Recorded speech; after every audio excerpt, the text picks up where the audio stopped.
नमस्कार। इस वीडियो में हम लोग सीखने वाले हैं कि जुड़वा बच्चे कैसे पैदा होते हैं। इसको जानने के लिए सबसे पहले आप इनको जानिए कि शुक्राणु और अंडाणु। शुक्राणु पुरुषों में बनता है और अंडाणु यानी ओवम ये महिलाओं में बनता है। और ये जो शुक्राणु है पुरुषों के वृषण में बनता है और अंडाणु जो है महिलाओं के अंडाशय में बनता है। आइए इन दोनों चीज को थोड़ा हम लोग सीखते हैं कि शुक्राणु और अंडाणु आखिर है क्या, कैसे बनता है। तो ये देखिए, ये शुक्राणु है, ये एक सेल है यानी कोशिका है ये, और ये लंबा होता है, इनमें पूंछ होता है। और लेकिन ये अंडाणु आपका गोल होता है जो महिलाओं में बनता है, और इनको इनसे मिल जाना होता है, और ये इनसे मिलेगा तो इसी से फिर आपका बच्चे उत्पन्न होना शुरू हो जाएगा। तो ये शुक्राणु है जो पुरुषों में निकलता है, और ये है अंडाणु जो कि महिलाओं में बनता है। और इसी चीज को हम लोग आइए कंप्लीटली अब सीखेंगे कि कैसे जुड़वा बच्चे उत्पन्न होते हैं। समझिएगा, जैसे कि पुरुषों में शुक्राणु बनता है तो शुक्राणु बनाने वाला वृषण होता है, ये इसको हम लोग वृषण बोलते हैं। ये एक थैली है जो हमारे शरीर से बाहर है ये। अब एक बात और एग्जाम में पूछे जाते हैं कि ये थैली शरीर के बाहर क्यों है। हम आपको बता देते हैं कि इस थैली यानी इसका नाम वृषण है, टेस्टिस है।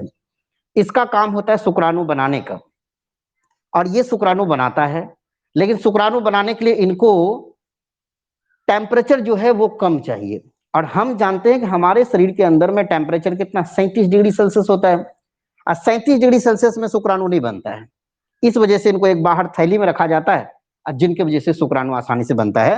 तो ये आपका दो होता है ना, वृषण दो होता है और ये शुक्राणु बनाता है। उसके बाद महिलाओं में अंडाशय, अंडाशय भी दो होता है, और अंडाशय क्या करता है, अंडा बनाने का काम करता है, ओवम बनाने का काम करता है। ये देखिए, ये आपका अंडाशय है, एक अंडाशय इधर है, और ये आपका गर्भाशय है जहाँ का बच्चे का पालन पोषण, और ये वेजिना है।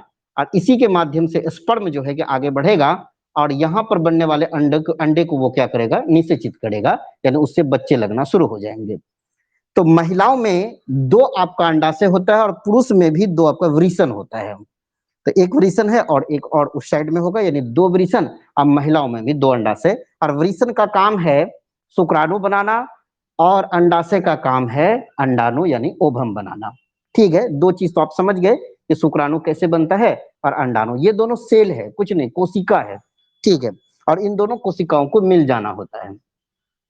आप समझिएगा दो चीज, एक होता है शुक्राणु यानी जिसको हम लोग स्पर्म कहते हैं, एक होता है वीर्य जिनको सीमेन कहते हैं। क्या ये दोनों चीज एक है या अलग अलग है, पहले इसको हम लोग समझ लेते हैं। तो यहाँ पर देखिएगा, इसको हम लोग क्या कहते हैं कि ये हमारा वृषण है, और इसी वृषण से किसका निर्माण होता है, शुक्राणु, जो कि एक सेल है, कोशिका है। और यहाँ पर अर्धसूत्री विभाजन होता है, और ये अर्धसूत्री विभाजन के द्वारा शुक्राणु का निर्माण होता है, और ये इस पाइप के माध्यम से आगे बढ़ेगा। और ये पाइप जो है इसको हम लोग वैस डिफरेंस कहते हैं, शुक्रवाहिका कहते हैं। और अगर मान लेते हैं कि खास करके पुरुषों में अगर नसबंदी करना हो, तो जब भी नसबंदी होता है ना, तो यही पाइप को काट करके बांध दिया जाता है। तो होगा क्या, यहाँ जो आपका शुक्राणु बन रहा है ये आपका आगे नहीं बढ़ेगा। इसी को नसबंदी बोलते हैं, वैसोक्टोमी बोलते हैं इनको। तो नसबंदी में यही नस को काट दिया जाता है, ये पुरुषों में। ठीक है, अब ध्यान दीजिएगा, ये शुक्राणु बनाया, शुक्राणु धीरे धीरे चल रहा है, इनका नाम शुक्राणु ही है। अभी इस पाइप में आगे बढ़ रहा है, इनका नाम शुक्राणु ही है। और यहाँ पर एक थैली है जिनका नाम है शुक्राशय, और यहाँ से और भी ढेर सारे पोषक पदार्थ मिल जाते हैं शुक्राणु में, तब इनका नाम पड़ जाता है वीर्य। और वीर्य जो है पेशाब वाले जो रास्ते हैं वहां से आपका ये आपका पेनिस से बाहर निकल जाता है और महिलाओं के भेजिना में प्रवेश कर जाता है। तो आप ध्यान दीजिएगा यहाँ पर कि वीर्य क्या है, तो वीर्य कुछ नहीं है। अगर वीर्य से शुक्राणु अगर निकाल दिया जाए तो वो सिर्फ एक पोषक तत्व है, यानी ये पोषक तत्व आपका ये थैली से निकलता है, और यहाँ से तो शुक्राणु आता है। तो शुक्राणु जब पोषक तत्व के साथ मिल जाता है तो इनका नाम वीर्य पड़ जाता है। चलिए ये भी समझ गए होंगे। अब हम लोग यहाँ पर देखिएगा, हम युग्मक की बात करते हैं। तो युग्मक दो प्रकार का, एक नर युग्मक जिसको हम लोग शुक्राणु कोशिका कहते हैं जो वृषण में बनता है, और ये है मादा युग्मक जिसको हम लोग अंडाणु कोशिका कहते हैं जो कि अंडाशय में बनता है। और ये दोनों जब मिल जाता है, नर युग्मक और मादा युग्मक, तो मिलने के बाद एक नया बनता है रूप जिनको हम लोग युग्मनज कहते हैं, जाइगोट कहते हैं। यानी शुक्राणु और अंडाणु दोनों जब मिल जाता है तो इनका नाम युग्मनज पड़ जाता है, यानी जाइगोट पड़ जाता है। अब ध्यान दीजिएगा, यहाँ पर दो चीज हम लोग निषेचन और एक होता है फैलोपियन ट्यूब। इनसे अक्सर सवाल एग्जाम में भी पूछे जाते हैं कि निषेचन निषेचन कैसे होता है, तो निषेचन किसको बोलते हैं? तो निषेचन बोलते हैं शुक्राणु और अंडाणु दोनों को मिलने की घटना को हम लोग क्या बोलते हैं? निषेचन। ये देखिए शुक्राणु और ये क्या है आपका अंडाणु, इन दोनों को मिलने की घटना को हम लोग फर्टिलाइजेशन यानी निषेचन कहते हैं। अब सवाल पूछेगा कि महिलाओं के अंदर में निषेचन कहाँ पर होता है? जैसे मान लेते हैं कि ये तो वेजाइना है और यहाँ से स्पर्म आपका अंदर गया और ये आपका अंडाशय है और यहाँ से किसका निर्माण होगा? अंडे का। और ये अंडा आकर के इस जगह रहता है यहाँ पर और इसको बोलते हैं फैलोपियन ट्यूब। और इसी ट्यूब में यहाँ से शुक्राणु आएगा और अंडे को निषेचित करेगा। तो एक सवाल जो बनता है यहाँ पर एग्जाम के लिए कि निषेचन जो है कहाँ पर होता है, तो आंसर होगा कि फैलोपियन ट्यूब में होता है। और कभी-कभी क्या होता है कि महिलाओं के भेजना में एक वायर डाल करके यहाँ से अंडा को खींच करके बाहर निकाल लिया जाता है। अब पुरुषों का स्पर्म बाहर निकाल करके एक ट्यूब में रख दिया जाता है, इसी प्रकार का ट्यूब में, उसको बोलते हैं टेस्ट ट्यूब बेबी। तो उसके बाद क्या होता है? टेस्ट ट्यूब बेबी में उनका निषेचन किया जाता है, वो बाहर में होता है और निषेचन करने के बाद उनको उठा करके यहाँ गर्भाशय में पुनः डाल दिया जाता है ताकि बच्चे का पालन पोषण होगा। क्योंकि उस जो आपका टेस्ट ट्यूब बेबी है वो बाहर में उनका पालन पोषण नहीं होता है, बस सिर्फ निषेचन होता है। निषेचन का मतलब शुक्राणु और अंडाणु को मिलने की घटना वो बाहर में होता है, फिर इसके अंदर में इनको प्रवेश करवा दिया जाता है। और खास करके अगर महिलाओं में ऑपरेशन किया जाए तो ये पाइप काट करके या तो बांध दिया जाता है या तो इनको काट करके ही पूरा चीज को हटा दिया जाता है। तो इसमें महिलाओं में फिर मां बनने की क्षमता खत्म हो जाता है, क्योंकि यहाँ से जो अंडा बन करके आना है वो रास्ता दोनों तरफ से ब्लॉक हो गया। ठीक है, तो आप निषेचन और फैलोपियन ट्यूब को समझ गए। अब यहाँ पर देखिएगा हम लोग एक और चीज सीख लेते हैं, मासिक चक्र, गर्भाशय और प्रोजेस्टेरॉन, ये क्या है? तो सबसे पहले समझिएगा कि महिलाओं में 2 अंडाशय होता है और दोनों का काम होता है अंडा बनाना, लेकिन दोनों अंडाशय एक साथ अंडा नहीं बनाता है। दोनों अंडाशय एक साथ अंडा नहीं बनाएगा। एक महीना अगर ये वाला अंडा बनाएगा तो अगला महीना ये वाला बनाएगा और इसी के चक्कर में मासिक चक्र होता है। अब समझिएगा होता क्या है। जैसे ये आपका अंडाशय है, यहाँ से अंडा बनना शुरू हुआ, ये अंडा धीरे धीरे यहाँ पहुंचा। जैसे ही यहाँ से अंडा बन करके आगे बढ़ता है तो यहाँ वाला एक ग्रंथि है और ये ग्रंथि आपका एक्टिव हो जाता है और यहाँ से निकलता है प्रोजेस्टेरॉन। और ये प्रोजेस्टेरॉन हार्मोन होता है, महिलाओं के अंडाशय से निकलने वाला हार्मोन प्रोजेस्टेरॉन है। और ये हार्मोन धीरे धीरे ये आपका गर्भाशय है। अब गर्भाशय में क्या करेगा? गर्भाशय में एक थैली बनाना शुरू करेगा ताकि बच्चे का पालन पोषण होगा, क्योंकि अंडा बन गया तो यहाँ थैला बनना जरूरी है। अब हुआ क्या कि लगातार ये हार्मोन भेज रहा है और यहाँ पर एक थैला बनना शुरू हो रहा है। अब हुआ क्या कि इस अंडे तक कोई भी आपका स्पर्म नहीं पहुंच पाया, तो अंडा का निषेचन नहीं हुआ, तो प्रोजेस्टेरॉन निकलना बंद हो गया। जैसे प्रोजेस्टेरॉन निकलना बंद होगा तो ये जो थैली नया बना था वो थैली सर गल कर करके अब बाहर आएगा।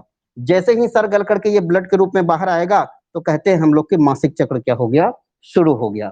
और मासिक चक्र यानी ये जो ब्लड निकलना है तो 1 से 5 दिन में ये सारा ब्लड आपका बाहर निकल जाता है। उनके बाद ये वाला अंडा से अब काम नहीं करेगा, अब अगला महीना ये वाला काम करेगा। तो हुआ क्या, 1 से 5 दिन में सारा ब्लड निकला, उनके बाद धीरे धीरे यहाँ अंडा बनना शुरू हो गया। अब अंडा बनेगा, अंडा को यहाँ तक आते आते, क्योंकि यहीं पर निषेचन होगा, और यहाँ तक आते आते को कम से कम उनको 14 दिन लग जाता है।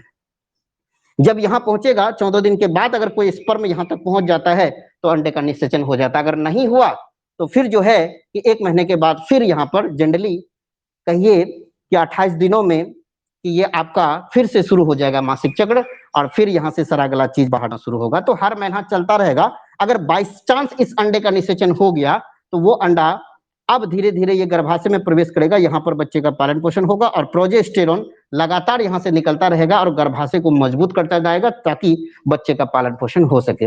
उनके बाद क्या होगा कि 9 महीने तक ये मासिक चक्र आपका नहीं चलेगा, उनके बाद ये बंद हो जाएगा, क्योंकि अब बच्चे का पालन पोषण होगा, प्रोजेस्टेरॉन निकलेगा, गर्भाशय का विकास होगा और बच्चे को हर चीज मिलना शुरू हो जाएगा। ठीक है, अब ध्यान दीजिएगा, यहाँ पर हम बात कर रहे हैं यूजफुल स्पर्म। तो होता क्या कि हम एक बात सीखे कि इस तरफ वाला अंडा बनेगा तो इस तरफ वाला नहीं बनेगा।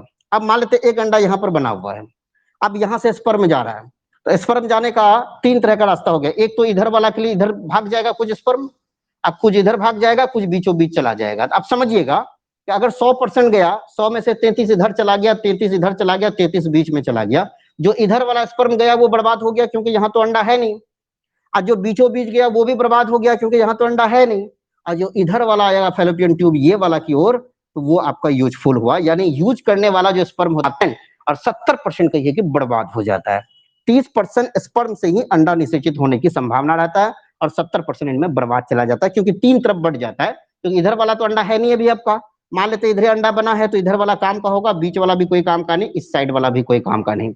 और खास करके स्पर्म को किसी तरह से यहां तक पहुंचाना होता है। इनके बाद चूंकि स्पर्म आपका वीर्य बन जाता है, उसमें चिपचिपा पदार्थ, और महिलाओं के अंदर से भी ढेर सारा चिपचिपा पदार्थ निकलता है, जिनके सहारे जो स्पर्म है, जो कोशिका आपने लंबा वाला देखा था पूंछ वाला, वो धीरे धीरे यहां तक पहुंच जाता है और अंडा को जाकर के निषेचित कर देता है। अब समझिएगा ध्यान से, अब आपको बता देते हैं कि जुड़वा बच्चे कैसे होगा। सबसे पहले ये देखिएगा, जैसे मान लेते हैं कि हमने क्या देखा कि यहां पर एक अंडा बना है और यहां से एक स्पर्म जाएगा और अंडे को निषेचित करेगा तो एक बच्चा बन जाएगा। लेकिन ये जो अंडा है ना, अंडा दो पार्ट में बढ़ गया, इनका डिवीजन हो गया।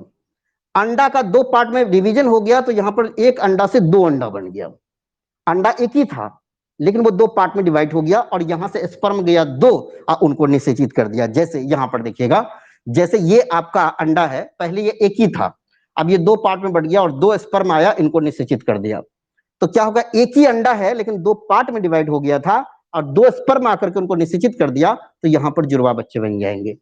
जब ये जुड़वा बच्चे बनेंगे तो दोनों का शकल नहीं मिलेगा, क्योंकि देखिए ये स्पर्म ये वाला और ये वाला दोनों अलग अलग स्पर्म है जो कि अंडे को निषेचित किया है। अंडा एक ही था, अंडा एक था, देखिए अंडा एक है, दो पार्ट में बढ़ गया, इसको एक दूसरा वाला आया, इनको निषेचित करने वाले दूसरा वाला आया, दोनों अलग अलग है और ये निषेचित हो गया, दो बच्चे लगना शुरू हो गया। अब दोनों बच्चे आइडेंटिकल नहीं होगा, दोनों का शकल नहीं मिलेगा, तो ये भी एक प्रकार का जुड़वा हो गया। लेकिन इसमें क्या हुआ, अंडा दो पार्ट में बटा, उनको दो स्पर्म निषेचित किया, उससे जो बच्चा बना वो आइडेंटिकल नहीं होगा, दोनों का शक्ल नहीं मिलेगा। लेकिन ये वाला केस में आइएगा कि पहले एक आपका अंडा है और एक ही स्पर्म आया है, एक स्पर्म आया और इनको निषेचित किया तो जायगोट बना।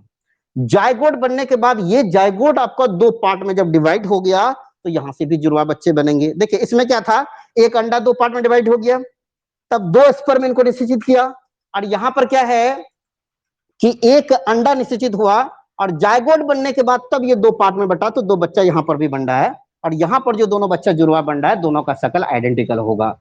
तो कहिए कि अगर अंडा दो पार्ट में स्प्लिट हुआ, उनका निषेचन हुआ दो स्पर्म से, तो शकल नहीं मिलेगा लेकिन जुड़वा होगा। लेकिन अगर जायगोट दो पार्ट में डिवाइड हो गया, उस केस में जो जुड़वा बच्चे होगा वो आइडेंटिकल होगा, दोनों का शकल मिलता जुलता होगा, जेनेटिकली वो आपका सेम होगा। तो इस प्रकार से जुड़वे बच्चे उत्पन्न होते हैं। और ध्यान दीजिएगा यहाँ पर कि बच्चा जब गर्भ में जाता है तो उनका पालन पोषण होता है, आपने देखा था प्रोजेस्टेरोन यही गर्भाशय का निर्माण करता है, और यहाँ पर आपका ये प्लेसेंटा बनता है और ये गर्भनाल है, और इसी से बच्चे को ऑक्सीजन, पोषक तत्व, हर चीज मिलते रहता है जब तक बच्चा माँ के गर्भ में है। उसके बाद फिर बाहर निकलेगा तो बाहर की दुनिया में आएगा और बाहर की दुनिया का उनको हवा पानी लगेगा, खाए पिएगा, फिर बड़ा होगा, फिर एक दिन फिर वहीं पहुंच जाएगा। तो ये प्रक्रिया लगातार चलते रहता है। तो इस तरह से हमने देखा कि जुड़वा बच्चे कैसे उत्पन्न होते हैं। ठीक है, इस तरह के और भी वीडियो के लिए आप हमारे चैनल को सब्सक्राइब कर लीजिए, और साथ ही साथ यदि हमसे आप ऑनलाइन क्लास करना चाहते हैं, हमारा एक एप्लीकेशन है, एप्लीकेशन का आईडी हम आपको दे देंगे, बस आप हमें एक नंबर पर मैसेज कर सकते हैं। नंबर है 912215, या फिर देखिए बोर्ड पे हम लिख देते हैं, थोड़ा सा आप नोट कर सकते हैं इस नंबर को। ये देखिए नंबर नोट कर लीजिए और इस पे हमें व्हाट्सएप कीजिए और आपको हम एप्लीकेशन आईडी देंगे और वहां से डेली आप लाइव क्लास हमसे कर सकते हैं। 9122150515, ये नंबर है, इस नंबर पे आप हमें कॉल कीजिए या मैसेज कीजिए। व्हाट्सएप पे मैसेज कीजिए, इनमें कॉल तो लगेगा ही नहीं आपका, व्हाट्सएप पे मैसेज कीजिए और यहाँ से हम आपको एप्लीकेशन आईडी देंगे और उससे आप लाइव क्लास कर सकते हैं। अगर कोई भी आप कॉम्पिटेटिव एग्जाम की तैयारी करते हैं, चाहे बैंक हो, एसएससी हो, रेलवे हो, इन सब के लिए हम लोग है ना लाइव क्लास देते हैं, खास करके अपना एप्लीकेशन पे, जो हमारा अपना एप्लीकेशन है। थैंक यू आप सबों को वीडियो देखने के लिए। अगर वीडियो अच्छा लगा तो वीडियो को लाइक कर दीजिएगा।